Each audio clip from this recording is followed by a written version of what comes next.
পাল্টাপাল্টি হামলা আতঙ্কে ইরান ইসরায়েল উত্তেজনা যখন তুঙ্গে, তখন ইসলামী প্রজাতন্ত্র ইরানের পররাষ্ট্রমন্ত্রী আব্বাস আরাকচি হুঁশিয়ারি উচ্চারণ করে বলেছেন, দেশের পরমাণু স্থাপনা সহ ইরানের উপর আবার হামলার পরিণতি কী হবে তা জায়নবাদী ইসরায়েল ভালোভাবেই জানে। ইসলামী প্রজাতন্ত্র ইরানের হামলার জবাব দিতে গত ২৬ অক্টোবর দেশটির পরমাণু স্থাপনার কাছে হামলা চালায় দখলদার ইসরায়েলি সামরিক বাহিনী।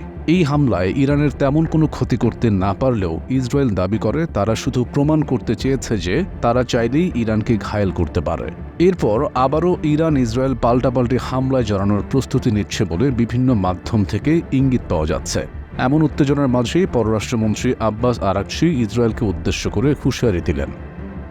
তিনি স্পষ্ট করে বলেন, যখনই ইসরায়েল ইরানের বিরুদ্ধে কোনো পদক্ষেপ নেবে আমরা তাৎক্ষণিকভাবে তার সমানুপাতিক ব্যবস্থা নেব। গেল শনিবার একটি টেলিভিশন চ্যানেলকে দেয়া সাক্ষাৎকারে এসব বক্তব্য দেন আব্বাস আরাকচি।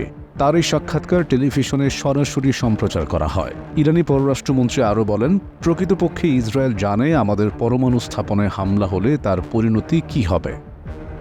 বিভিন্ন দেশের সাম্প্রতিক সফর সম্পর্কে আব্বাস আরাকচি বলেন, জায়নবাদী ইসরায়েলের বর্বর আগ্রাসনের প্রেক্ষাপটে এ সমস্ত সফর অনুষ্ঠিত হয়েছে। এসব সফরে সুস্পষ্টভাবে প্রতিরোধ যোদ্ধাদের প্রতি ইরানের অব্যাহত সমর্থনের কথা জানানো হয়েছে। পাশাপাশি ইরান আন্তর্জাতিক সম্প্রদায়কে একথাও জানিয়েছে যে তেহরান তার লক্ষ্য এবং আদর্শ থেকে সরে আসবে না।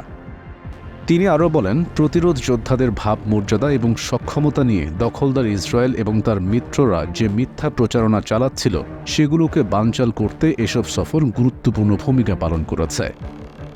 সম্প্রতি ইরানের পরমাণু কর্মসূচি নিয়ে আন্তর্জাতিক আণবিক শক্তি সংস্থা বা IAEA যে ইরান বিরোধী প্রস্তাব পাশ করেছে সে সম্পর্কে আরাকচি বলেন, নিশ্চিতভাবে এর বিরুদ্ধে ইরান ব্যবস্থা নেবে এবং তাতে এই সংস্থা খুশি হতে পারবে না।